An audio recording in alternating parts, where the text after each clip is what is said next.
Hello friends, मैं हूं विनीत शर्मा और आप सभी लोगों का स्वागत है DMIT test fact YouTube channel में।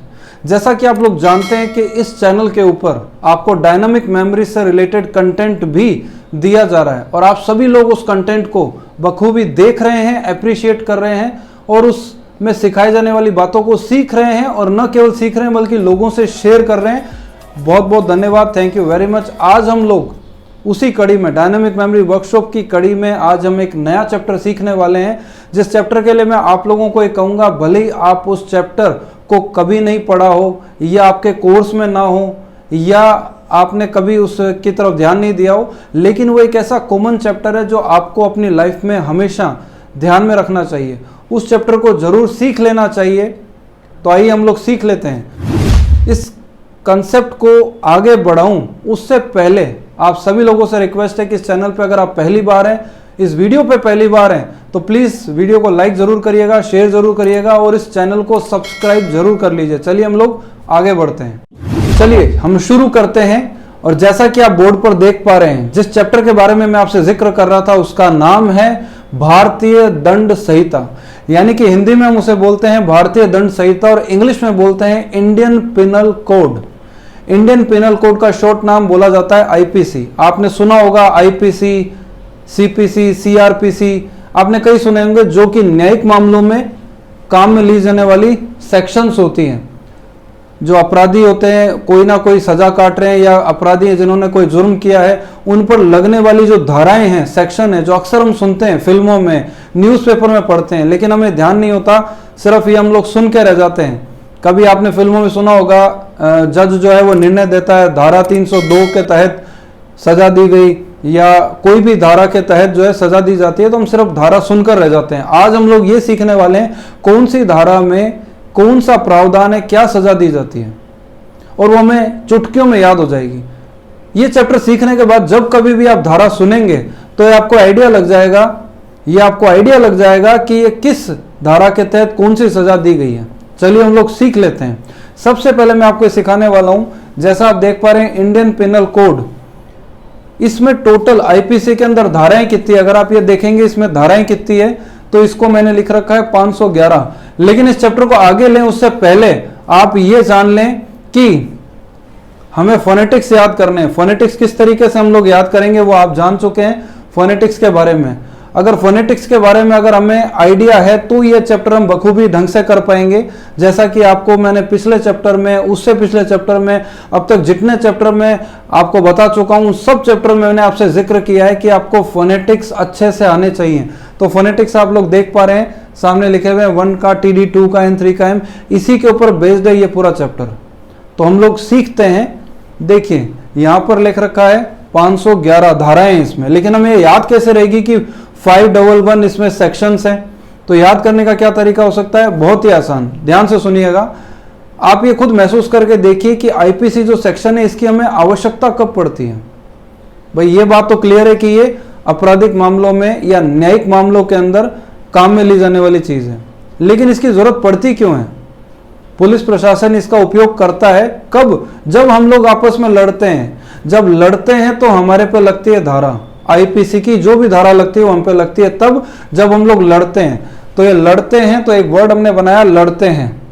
अब उस फोनेटिक्स की हेल्प से आप लोग देखेंगे L का कोड क्या होता है 5, D का कोड क्या होता है 1, T का कोड क्या होता है 1, ऐसे 511 निकला। तो आपको एक वर्ड याद रखना है, हम लड़ते हैं तब IPC पुलिस यूज करती है। तो IPC में जब लड़ते हैं मतलब हम आपस में लड़ेंगे तो IPC हम पे लगने वाली है। तो लड़ते वर्ड से निकल के क्या आएगा 511, 511 सेक्शंस इस IPC के अंदर है। चलिए अब हम लोग ये जान लेते हैं कि IPC जो नियम बना वो कब बना। उसके लिए एक सिंपल सा, मैं इसी को आगे कंटिन्यू करूंगा, एग्जाम्पल कौन से ईयर के अंदर यानी कौन से सन में बना है। तो मैं आपको ये जानकारी देना चाहूंगा कि जब, सिंपल सी बात है, आपने भी सुना होगा कि अगर पुलिस जब पकड़ती है अपराधी को तो उसको प्यार तो करेगी नहीं। अपराधी से कोई सच निकलवाना है तो पुलिस उसे मारती भी है। अब जब मारती है तो क्या मारती है, घूंसा मारती है। तो घूंसा वर्ड हम लोगों ने एक यहाँ पर यूज करा। इस घूंसा वर्ड से हमें क्या समझ में आ जाएगा कि कौन सा ईयर है। चलो हम लोग डिकोड करके देख लेते हैं। G का कोड क्या होता है 6, S का कोड क्या होता है 0, अभी आप सोचेंगे 18 कहाँ से आया? ये 18 इसलिए आया क्योंकि 1947 में तो इंडिया आज़ादी हो गया था और ये अंग्रेजों के टाइम से बना हुआ है आईपीसी सेक्शन। तो जब 1947 के बाद में तो बना नहीं, तो हम 1960 लिख नहीं सकते। भारत के आज़ाद होने से पहले ही अंग्रेजों ने ही इंडियन पिनल कोड का गठन कर दिया था, बना दिया था इसे। तो ये यहाँ पर हम 18 लिखेंगे। 1860 में इंडियन पिनल कोड जो है बन चुका था और उसी के नियम आज तक चलते आ रहे हैं, इसलिए हमें याद रहेगा। लेकिन याद कैसे रहेगा? एक वर्ड से, पुलिस मारती है क्या? घूसा। तो घूसा वर्ड से हमें क्या याद हो गया कि कौन से ईयर में बना, और इस वर्ड से, लड़ते वर्ड से क्या याद हो गया कि इसमें सेक्शन कितनी है? 511। ये दो चीज हमें क्लियर हो गई। अब हम चलते हैं जिसका आपको इंतजार है कि हमें किस तरीके से जो आपराधिक मामले होते हैं उनके अंदर सेक्शंस क्या होती हैं। तो आप यहाँ देखेंगे, जैसे पहला एग्जांपल ले लेते हैं हम, हत्या की कोशिश। आपने देखा होगा फिल्मों में भी, ये अक्सर न्यूज़पेपर में सुना होगा, पढ़ा होगा कि भाई, या टीवी में देखा होगा कि उसने उस पर हत्या की कोशिश की और पुलिस ने धारा कौन सी लगाई? धारा 307 लगाई। धारा 307 में हत्या की कोशिश होती है। लेकिन आप ये खुद सोचिए कि जो भी पर्सन हत्या की कोशिश करने आएगा वो क्या पहन के आएगा? मास्क लगा के आते हैं वो लोग, मुंह पर मास्क लगा के आते हैं ताकि उनका चेहरा रिवील नहीं हो, दिखे नहीं, पकड़ नहीं पाए लोग उसको। तो हमने यहाँ पे एक वर्ड क्या बनाया? हत्या की कोशिश करते हैं लोग, लेकिन कैसे? मास्क पहन के। तो हम इसको डिकोड करेंगे। एम का कोड क्या होता है? देखिए, ये देखिए 3। एस का कोड क्या होता है? ये देखिए 0। के का कोड क्या होता है? 7।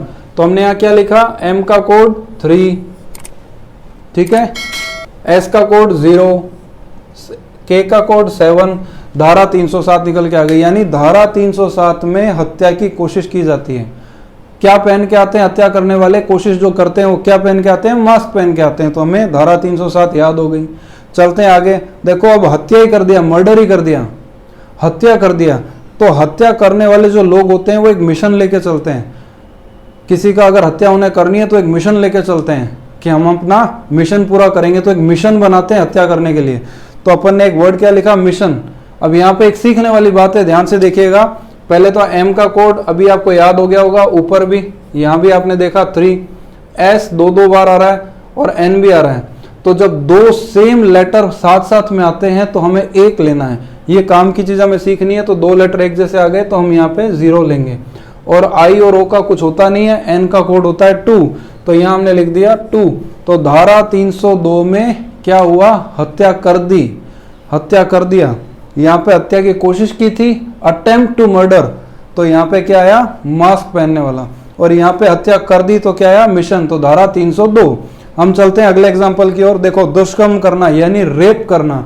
अगर रेप करता है कोई इंसान तो उस पर कौन सी धारा लगती है? तो आपने ये केस सुना होगा, बहुत फेमस हुआ था, निर्भया का जो है कि रेप केस जो है बहुत ज़्यादा मशहूर हुआ था। तो आप ये याद रख सकते हैं कि उस केस में रेप जो हुआ था उसमें एक अपराधी पाया गया, उसमें जो दुष्कर्म करने वाला व्यक्ति पाया गया उसका नाम था मुकेश। और वो मुकेश नाम आप याद रख लेंगे तो आपको याद हो जाएगा दुष्कर्म करना। मुकेश को डिकोड करके देखिए, किसी का नाम हो मुकेश तो बुरा ना मानिएगा, ये सिर्फ एक एग्जाम्पल, एक कल्पना है, इसे दिल पे नहीं लेनी, इसे हमें सिर्फ याद रखने के लिए हमने याद रखा है। तो यहाँ पर एम आया तो हमने यहाँ क्या लिखा? तो आजकल डकैती किस तरीके की होती है? मोबाइल छीन लेते हैं लोग। तो हमें एक कल्पना करनी है, मोबाइल वर्ड याद रखना है। मोबाइल वर्ड याद रखेंगे, इसको कन्वर्ट करके देखिए। एम का क्या होता है? 3, बी का क्या होता है? 9, एल का क्या होता है? 5। धारा 395 395 के अंदर डकैती। डकैती क्या भविष्य में आप कभी या कभी भी ऐसा सुने, जैसे आपने सुना न्यूज़पेपर में कि उसको धारा 302 लगी, तो आपके दिमाग में तुरंत क्लियर हो जाएगा। क्या क्लिक हो जाएगा? 302। इसको फटाफट से अपने दिमाग में क्लियर कन्वर्ट करके देखिए। 3 का MSN, MSN से आपको याद आ जाएगा मिशन। मिशन लेके कौन काम करता है? हत्या। तो हत्या वर्ड याद हो जाएगा। ऐसे ही डकैती। तो यानी आपको धारा सिर्फ आप सुनेंगे और उसको फोनेटिक से कन्वर्ट करेंगे, ये वर्ड आपको ध्यान में आ जाएगा और आप तुरंत पकड़ जाएंगे कि इसके अंदर कौन सी सजा उसको हुई है। चलिए अब लोग नेक्स्ट देखते हैं। नेक्स्ट जो एग्जाम्पल है वो है आपराधिक साजिश करना। कभी आपने देखा हो कि 10-12 लोग एक साथ बैठ के किसी अपराध को अंजाम देने की प्लानिंग करते हैं, लेकिन वो प्लानिंग बहुत धांसू प्लानिंग करते हैं ताकि वो पकड़ में ना आए।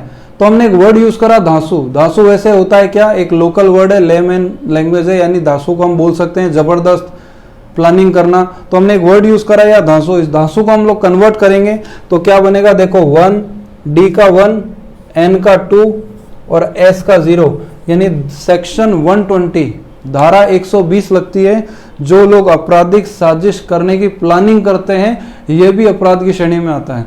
चलिए हम लोग अगला देखते हैं, सबूत मिटाना। ये जो सबूत मिटाना है ये तो सबसे मतलब कृत्य खराब है। किस तरीके का? कोई अपराधी पकड़ में आने वाला है, उसके सबूत मिटा दिए तो बच जाएगा। तो अगर सबूत मिटाने का भी कृत्य किया जाता है तो अपराध की श्रेणी में आता है सबूत मिटाना। अब इस सबूत मिटाना को हम लोग क्या बोल सकते हैं? मिटाना को नष्ट करना। एक वर्ड बोल सकते हैं हम, नष्ट करना। तो अब मैंने यहाँ पे भी एक वर्ड बना रखा है, नष्ट करना। तो नष्ट को कन्वर्ट करके देखिए क्या बनता है। एन का कन्वर्ट करेंगे तो क्या बनेगा?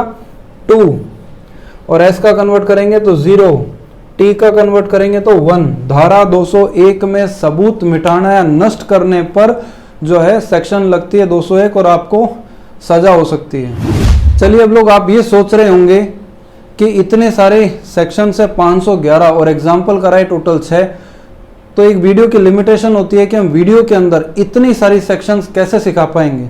इसलिए हम लोगों ने एक कोर्स डिजाइन कर रखा है जो बहुत लोकप्रिय कोर्स है, बहुत सारे लोग उसे करते हैं, कंपटीशन एग्जाम के लोग उसे करते हैं, सीखने वाले करते हैं, जिनकी रुचि होती है उस कोर्स को करते हैं। उसमें आपको 10 डेज के वर्कशॉप में कंप्लीट ये सब सीखने को मिलेगा, साथ में एक बुक भी मिलती है। आप वीडियो के डिस्क्रिप्शन में जाके उस कोर्स के बारे में देख सकते हैं, पीडीएफ डाउनलोड कर सकते हैं और जानकारी हासिल कर सकते हैं, या फिर स्क्रीन पर दिए गए नंबर पे बात करके इस कोर्स के विषय में जानकारी ले सकते हैं। ये कोर्स आप ऑनलाइन भी कर सकते हैं और बहुत ही अच्छा और खूबसूरत प्रोग्राम है। अगर आप इसे करते हैं तो बहुत अच्छा आपको बेनिफिट होने वाला है। हम लोग बहुत लंबे टाइम से करवा रहे हैं, 11 ईयर से, और हम लोगों ने देखा है इस कोर्स को करने पर बच्चों के जिनके 50% नंबर आते थे वो 65 पे पहुंच जाते हैं। यानी अगर मैं मोटा मोटा बताऊं तो 10 से 15% नंबर बढ़ते ही बढ़ते हैं। और कंपटीशन एग्जाम में इतना नंबर बढ़ना 0.1-0.2% से मेरिट बन जाती है। अगर इतना नंबर भी इजाफा होता है तो ये बहुत ही ज़बरदस्त बात है। आप सब लोगों ने इतने पेशेंस के साथ इस वीडियो को सुना, उसके लिए बहुत बहुत धन्यवाद। Thank you very much. आपसे दोबारा मुलाकात करेंगे नेक्स्ट चैप्टर में, तब तक के लिए धन्यवाद। चैनल को सब्सक्राइब करना मत भूलिएगा, वीडियो को लाइक करिएगा, शेयर जरूर करिएगा। Thank you.